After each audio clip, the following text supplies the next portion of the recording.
حضرت علی فرمانے لگے میری 5 باتیں یاد کر لو، اور فرمانے لگے اونٹوں پر بیٹھ کر تلاش کرنے نکلو گے تو یہ باتیں تمہیں ملیں گی کہیں بھی نہیں، لے لو ہم سے حاصل کر لو، یہ فیض ہے۔ فرمایا ڈھونڈنے نکلو گے نہ ڈھونڈنے تو تمہیں یہ ملیں گی،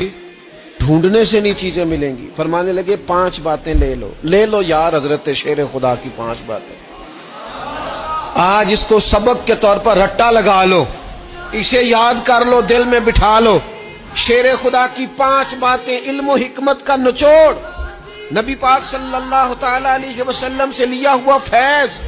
وہ حضور کی امت کو بانٹتے ہیں، اپنے سے محبت کرنے والوں کو عطا کرتے ہیں۔ حضرت مولا علی شیر خدا فرمانے لگے 5 باتیں لے لو، تم اونٹوں پر بیٹھ کے نکلو گے تو تھک جاؤ گے، لیکن یہ باتیں تمہیں کہیں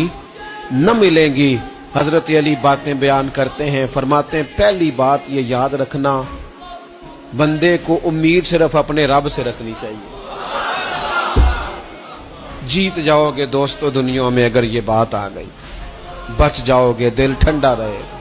بے قراریاں، بے چینیاں، پریشانیاں جان چھوڑ جائیں گی، امید صرف اپنے رب سے رکھو۔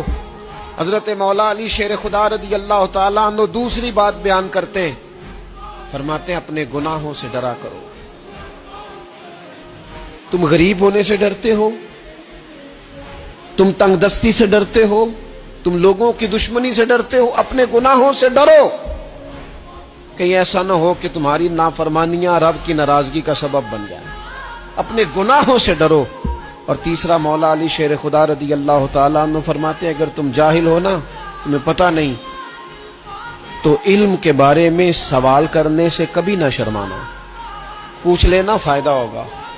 کسی سے بات کر لینا فائدہ ہوگا، کسی سے سیکھ لینا نفع ہو جائے گا، کسی کو مان لینا اپنا استاد، زندگی بھر سمجھدار ہو جاؤ گے، فیض یاب ہو جاؤ گے۔ اور حضرت علی شیر خدا چوتھی بات ارشاد فرماتے